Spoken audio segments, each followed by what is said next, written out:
Bastante gente veio me perguntar nas últimas semanas aí sobre a repercussão do filme do Oppenheimer aqui no Japão. E que nem eu já falei em live, né? O filme não tem nem data de lançamento aqui, pelo menos até o momento que eu tô gravando esse vídeo, porque aparentemente acharam que não seria de bom tom lançar um filme aqui, né? Já que o Japão, como vocês sabem, foi o único país na história a ser alvejado por bombas atômicas, né? Justamente aquelas que o Oppenheimer desenvolveu, né? Então, eu não vi o filme, não vou falar especificamente sobre o filme. Só que com toda essa repercussão que o filme teve, eu comecei a ver nas últimas semanas várias reportagens falando sobre a relação do Oppenheimer com as filosofias orientais, né? Principalmente a filosofia hindu. Porque aparentemente o Oppenheimer teria citado um verso do Bhagavad Gita, né? Que é aquele poema da mitologia hindu. Aquela parada, né, do agora me torna a morte e tudo mais, tá ligado? Isso é muito interessante, né? Quem me acompanha aqui sabe que eu me interesso tanto por física quanto pelas filosofias orientais. E eu acho interessante como realmente tiveram vários físicos no decorrer da história que relacionaram algumas descobertas da física moderna com alguns conceitos das filosofias do Oriente, né? O Oppenheimer não foi o único. O próprio Einstein chegou a citar a filosofia hindu algumas vezes. O Carl Sagan também cita o hinduísmo em alguns livros. O Heisenberg, o Bohr, o Schrödinger, o Tesla. Enfim, um monte de físicos e cientistas acabaram relacionando de alguma forma uma coisa com a outra, tá ligado? E na minha opinião, isso acontece especificamente quando a gente joga um olhar ocidental sobre as filosofias asiáticas, né? Porque as filosofias aqui do Oriente, principalmente o budismo, o taoísmo e o hinduísmo, todas elas se influenciaram mutuamente em alguma medida, né?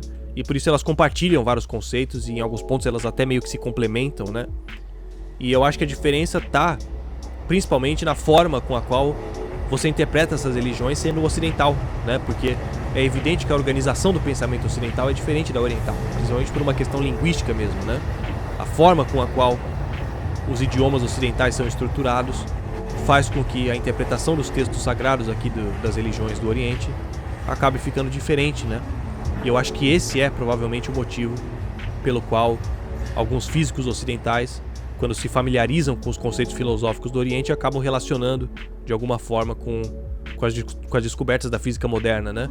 Não que isso não aconteça no Ocidente, isso acontece também no Ocidente, né? Eu já li sobre alguns físicos conservadores que estavam tentando relacionar a física moderna com o cristianismo, por exemplo, né?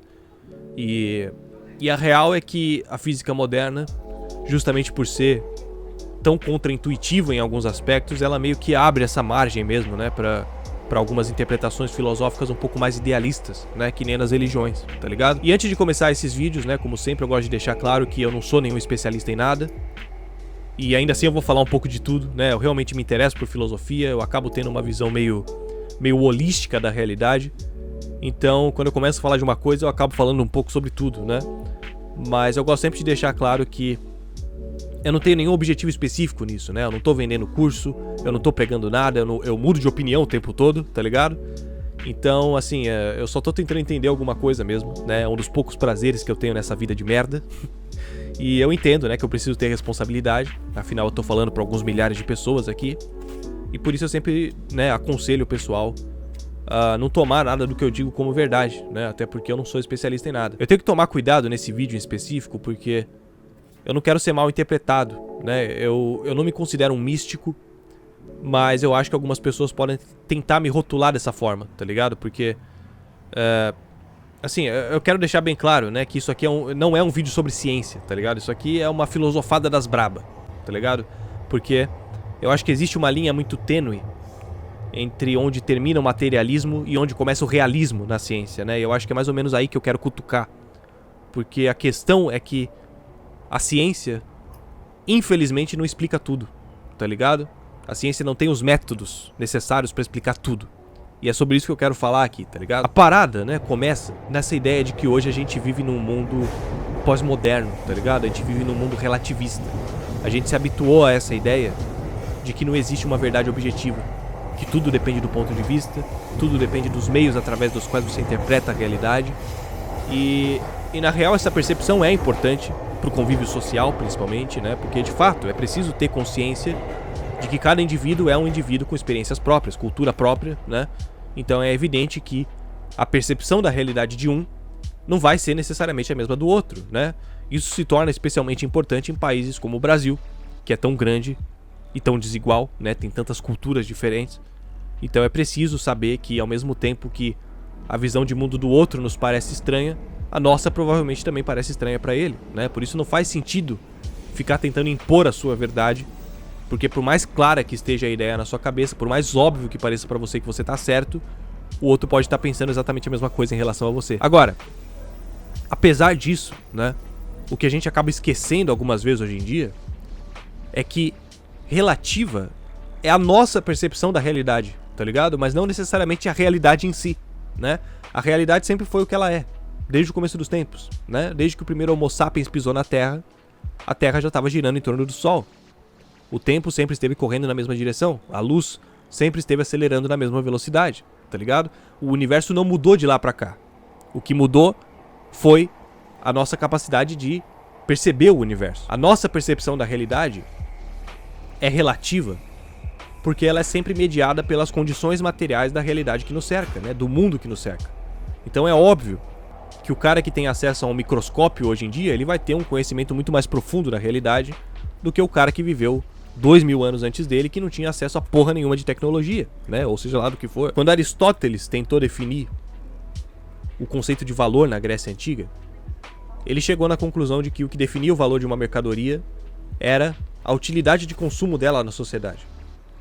Aristóteles ignorou praticamente, né, o trabalho humano que era colocado na produção das mercadorias. E isso faz todo sentido quando você leva em conta que Aristóteles vivia numa sociedade escravocrata, né? Trabalho escravo não tem valor, tá ligado? Você não paga o escravo para trabalhar. Então não teria cabimento imaginar que o trabalho humano transferiria algum valor pro produto nesse caso, tá ligado? Aí a conclusão que o Marx foi chegar 2000 anos depois foi completamente diferente, tá ligado? Porque as condições materiais que mediavam a percepção do Marx no século XIX eram completamente diferentes das que mediavam a percepção do Aristóteles 300 anos antes de Cristo, tá ligado? Sabe que aqui na Ásia, principalmente por influência do budismo, muita gente considera que o ser humano tem 6 órgãos do sentido, ao invés de 5, que nem a gente está acostumado a pensar no Ocidente, né? O budismo ele considera a mente como se fosse um órgão do sentido, assim como a visão, a audição, o tato, o olfato e o paladar, tá ligado? Porque no budismo eles têm essa noção de que os pensamentos também são formas de interpretar a realidade. Os pensamentos não surgem do nada, tá ligado? Eles são uma reprodução da realidade que nos cerca. Imaginar que os pensamentos sejam produzidos dentro da nossa cabeça é que nem imaginar que os sons sejam produzidos pelo próprio ouvido, tá ligado? Essa é uma frase do próprio Buda, inclusive. E toda essa confusão entre a realidade e a nossa percepção dela acaba se acentuando em Descartes, né? Porque Descartes acreditava que a melhor maneira de se compreender um problema era por meio de uma decomposição analítica, ou seja, dividindo esse problema em pedaços, né? A decomposição analítica é uma das etapas do método cartesiano, que acabou por dar origem ao método científico e que se provou, de fato, a forma mais eficiente de entender o funcionamento da natureza, né? Por isso que hoje a gente vive num mundo de especialistas, né? As pessoas se especializam num pedacinho minúsculo da realidade, entendem tudo sobre ele, e graças a isso a gente alcança tantos avanços em áreas tão específicas, né, da ciência e da tecnologia. O problema acontece quando a gente afunila tanto o nosso campo de visão que a gente deixa de perceber que aquele pedacinho que a gente está analisando é, na verdade, parte de algo muito maior, tá ligado? A gente recorta a realidade e depois a gente passa a tratar o recorte que a gente fez como se ele fosse a realidade inteira, né? Que nem diz o Shakespeare. A gente se fecha numa casca de nós e se sente rei de um universo infinito. Eu costumo dizer que a nossa percepção da realidade ela é como se fosse uma vidraça, né? A gente chegou ali por volta do século XVII e tascamos-lhe uma martelada no meio da vidraça. E ela quebrou, né? Despedaçou ali em milhões de cacos. Aí cada pessoa foi lá, pegou um desses cacos e passou a analisar cada caco individualmente, tá ligado? Aí um dia essas pessoas morreram e os filhos dessas pessoas herdaram os cacos dos pais. E os filhos passaram a analisar os cacos sem nem ter visto como era a vidraça quando ela ainda estava inteira.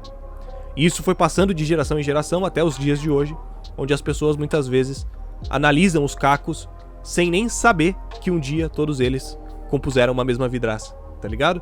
Cada pessoa foi desenvolvendo um conjunto de signos independente para descrever cada caco e no fim elas já não percebem que todas elas estão dizendo as mesmas coisas, só que por meio de signos diferentes. porque todos os cacos pertencem à mesma vidraça. Hoje a gente está habituado a entender a realidade como se ela fosse uma colcha de retalhos, né? Um monte de pedacinhos independentes costurados um no outro.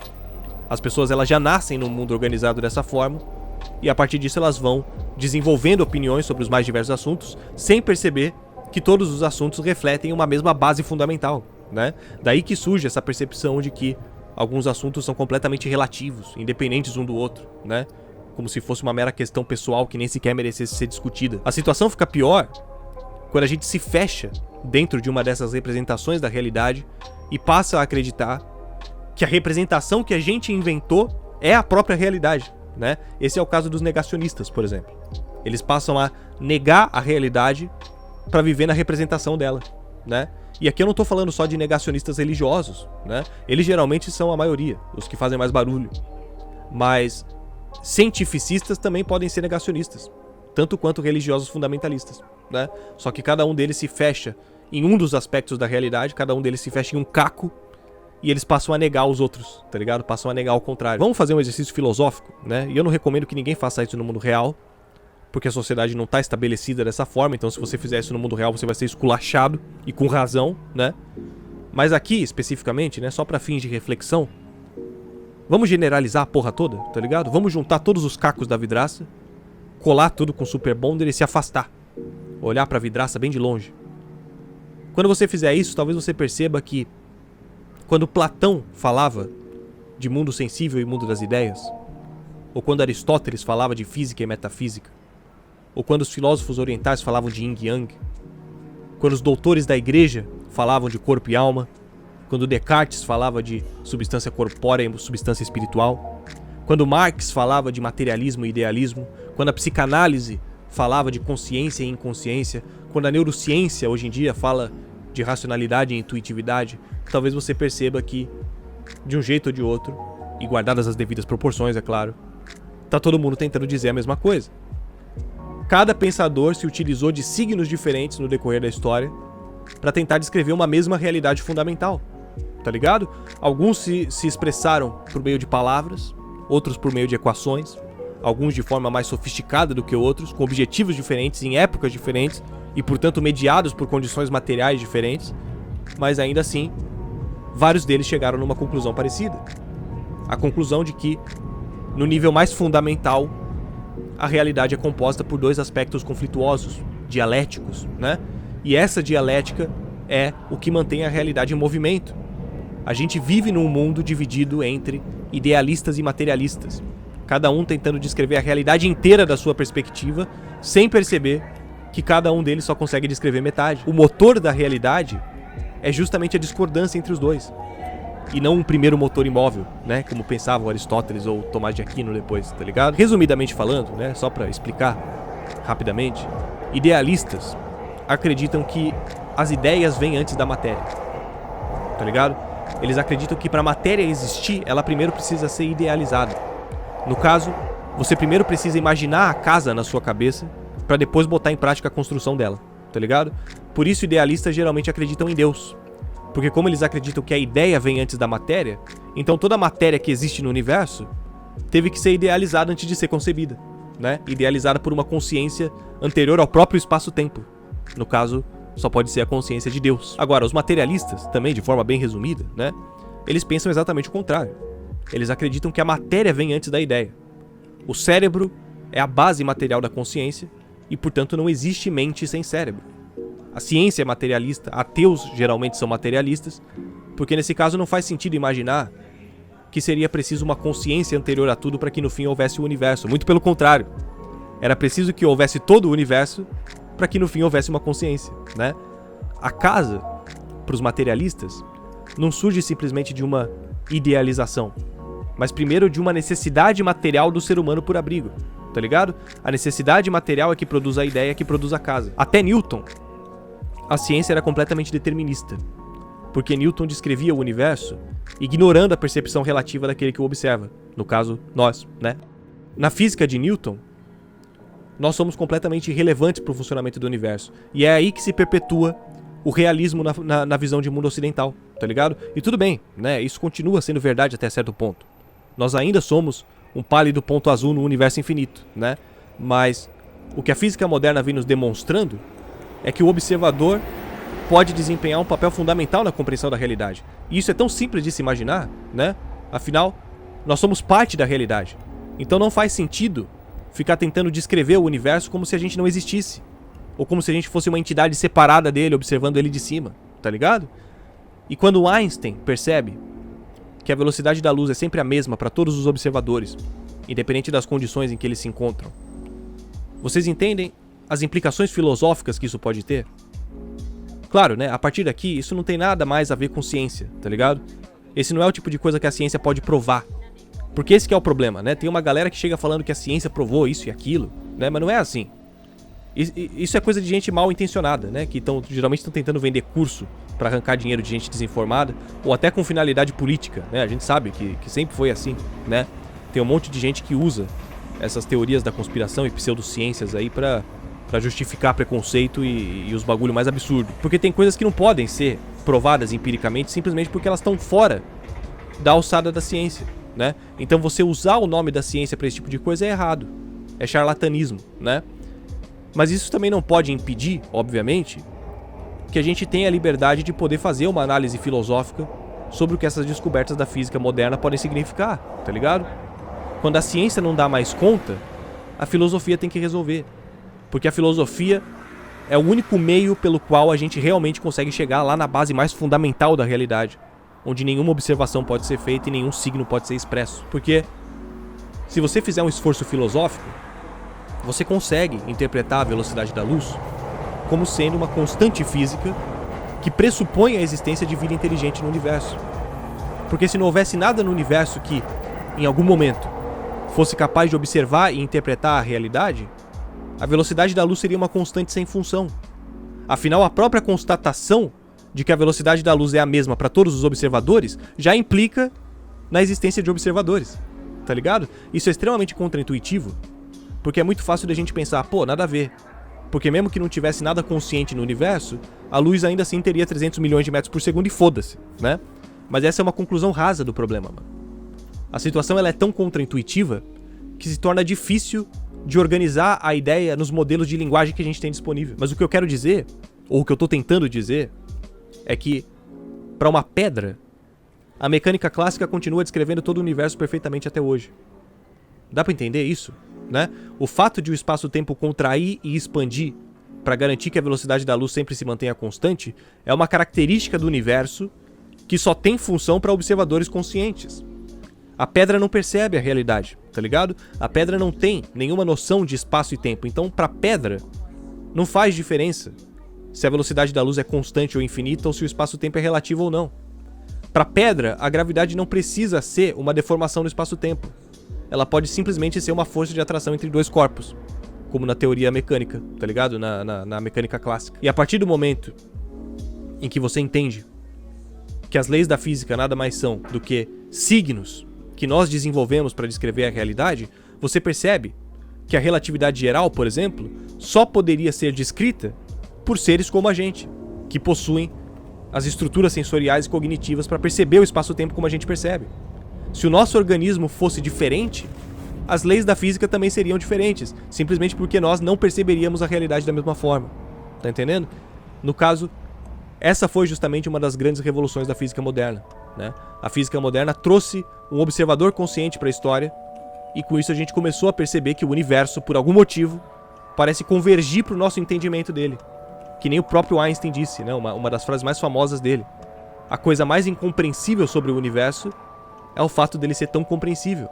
Porque é evidente que o espaço-tempo não é uma ilusão criada pelo nosso cérebro. O espaço-tempo é uma estrutura física do universo que permite que seres conscientes consigam entender alguma coisa, tá ligado? A constância da velocidade da luz, para todos os observadores, é o que garante que todos os observadores percebam a cronologia dos eventos de uma forma que faça sentido, né?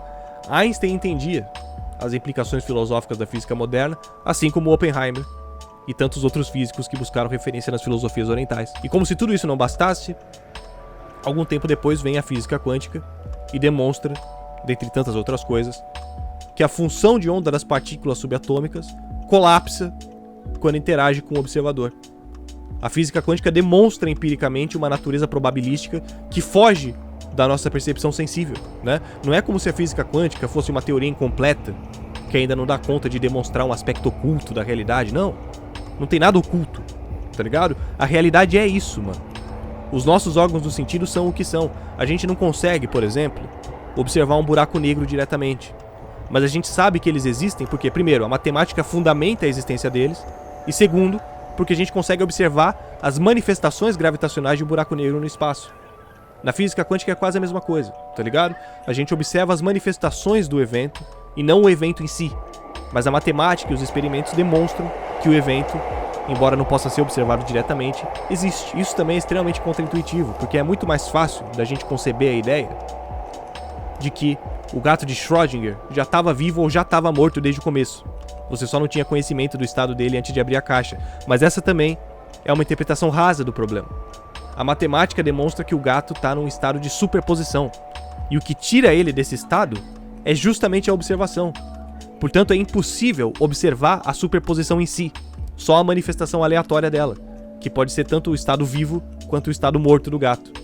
Filosoficamente falando, deixa de ser como se nós estivéssemos meramente observando a natureza se manifestar, mas como se nós fizéssemos parte da manifestação. E que nem eu falei, é preciso deixar claro, né, que obviamente a física moderna não prova de forma alguma que o universo foi feito pra gente ou que a gente tem algum tipo de poder sobre a realidade, né? Até porque o colapso da função de onda é aleatório. A gente não tem poder nenhum sobre nada, né? Esse tipo de pensamento emerge principalmente de uma interpretação intuitiva das religiões abraâmicas, né, que entendem Deus como uma entidade separada da realidade, como se todo o universo tivesse sido planejado por um Deus anterior ao espaço-tempo, com a finalidade de nos abrigar, né? O que não faz muito sentido pra mim. Ao invés disso, eu acho sensato afirmar exatamente o contrário. Uma interpretação filosófica da física moderna pode nos levar à compreensão de que nós somos uma parte intrínseca da realidade. O universo faz todo sentido pra gente simplesmente porque nós somos uma parte inseparável dele, né? Esse é o princípio antrópico que o próprio Stephen Hawking já fazia questão de assimilar nas teorias dele, né? Não faz sentido pensar num universo sem observadores da mesma forma que não faz sentido pensar numa laranjeira sem laranjas, tá ligado? Nós somos uma consequência natural da evolução do universo e não tinha como ser de outra forma, tá entendendo? Existe uma relação simbiótica entre o observador e o universo, entre o idealismo e o materialismo, onde a matéria produz as ideias e as ideias reproduzem a matéria. Esse é o motor da realidade. É que nem um arco-íris, tá ligado? Eu tenho certeza, mano, tenho certeza, que se eu sair perguntando pras pessoas na rua hoje em dia o que é preciso para que surja um arco-íris no céu, a gigantesca maior parte das pessoas vai me dizer que é preciso de sol e chuva, tá ligado? Alguém mais informado pode me dar algum detalhe mais técnico sobre a umidade do ar, a refração da luz, ou seja lá o que for, tá ligado? Mas eu tenho certeza que praticamente ninguém vai me dizer que para haver um arco-íris no céu, além do sol e da chuva, é preciso também de um ser vivo consciente observando o arco-íris. Porque se não houver o aparelho ocular de um ser vivo posicionado no ângulo correto em relação à luz e à umidade para captar a refração, não tem arco-íris. Se não houver um cérebro consciente por trás do aparelho ocular para interpretar e designar o evento arco-íris, não tem arco-íris, tá ligado? O observador é tão essencial para a existência do arco-íris quanto a própria água ou a própria luz. Mas a gente é habituado a viver nesse mundo mecânico, realista, como se nós fôssemos uma entidade separada da realidade e a realidade pudesse simplesmente acontecer sem a gente. O que eu quero dizer é que, se você tenta descrever toda a realidade a partir do idealismo, Deus fica de fora da equação. Se você tenta descrever toda a realidade a partir do materialismo, o próprio homem fica de fora da equação. Como se sempre fosse necessário haver uma consciência observando a coisa toda de cima, tá ligado? Seja Deus ou seja você mesmo. Como se o universo pudesse ser observado de fora, que nem uma máquina que funciona de forma automática e independente do observador. Agora, quando você compreende que a realidade não é nem física e nem metafísica, mas uma relação simbiótica das duas coisas, aí você percebe que o universo não tem nem dentro nem fora. O universo não tem começo nem fim, tá ligado? A realidade vai e volta num paradoxo de bootstrap, desprovido da necessidade temporal de origem ou finalidade. A coisa toda existe por si só, tá ligado? É que nem uma fita de Moebius ou uma garrafa de Klein, tá ligado? No caso, nem o ovo e nem a galinha vieram primeiro, simplesmente porque a noção de vir primeiro não existe. A matéria produz as ideias, e as ideias reproduzem a matéria, que produz as ideias, que reproduzem a matéria, e assim por diante. tudo nesse exato momento e para todo sempre. A ideia de começo e fim tá atrelada à nossa percepção intuitiva do tempo, mas é como o próprio Einstein escreveu numa carta para um amigo dele uma vez, eu já citei essa frase em um outro vídeo, a distinção entre presente, passado e futuro não passa de uma persistente ilusão. Na ausência de consciência, não existe diferença entre 1 bilhão de anos e 1 segundo. Vocês entendem isso? Todo momento é agora. Ou vai me dizer que você ficou cansado de esperar todos esses bilhões de anos até você nascer? Lógico que não, tá ligado? O que eu quero dizer, no fim das contas, é que nós somos tudo isso, tá ligado? Nós somos uma breve manifestação da eternidade evocando a coisa toda. Nada é bonito nem feio, nada é grande nem pequeno, nada é rápido nem devagar, nada é vermelho nem azul, nada é bom nem ruim, nada existe até que seja percebido por nós, tá ligado? Nós atribuímos existência às coisas por meio da nossa percepção delas. Isso não quer dizer, obviamente, que o universo tenha se materializado instantaneamente no momento em que a gente observou ele a primeira vez. Mas a gente teve que observar ele uma primeira vez para constatar que ele já existia há bilhões de anos e que nós surgimos a partir dele, entendeu? Bilhões de anos são uma medida que nós inventamos. As estrelas, os planetas, as galáxias não perceberam esse tempo passar. Nesse sentido, a idade do universo não seria uma característica dele, mas uma característica que nós atribuímos a ele. Só que como nós somos uma parte intrínseca do universo, então sim, também é correto afirmar que a idade do universo é de qualquer forma uma característica dele, né? É uma característica que o universo se auto-atribuiu através de nós. Se não tivesse a gente aqui, o universo simplesmente não teria bilhões de anos. E se o universo não tivesse bilhões de anos, simplesmente não teria gente aqui. O problema tá em conseguir entender que o tempo só passa atrás dos nossos olhos, tá ligado? O universo não veio antes da gente e a gente não veio antes do universo. Tudo é uma coisa só que sempre existiu. E lógico, né? A capacidade de evocar o universo não precisa ser uma exclusividade nossa. Pode ser que num planeta distante tenha algum alienígena com as mesmas capacidades cognitivas que a gente, tá ligado? Esse alienígena desenvolveria os seus próprios signos para interpretar a realidade da mesma forma que a gente faz aqui.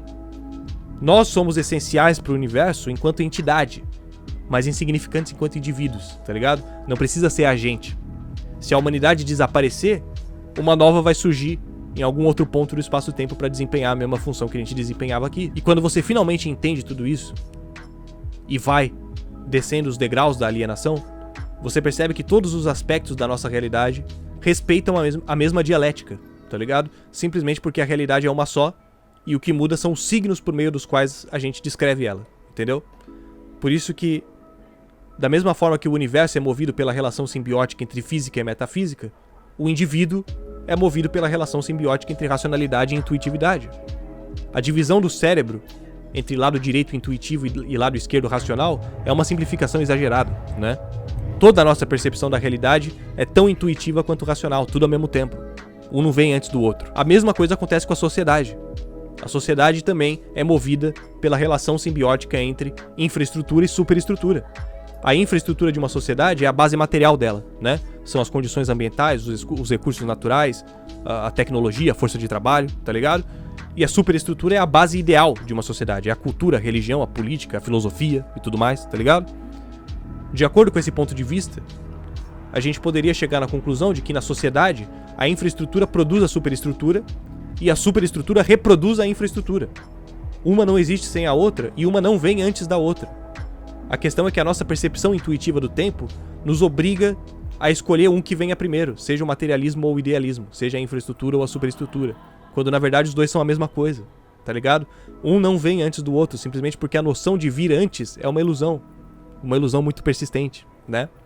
Por isso a gente não desenvolveu, até hoje, nenhum modelo de sociedade que consiga de fato representar totalmente essa simbiose, tá ligado?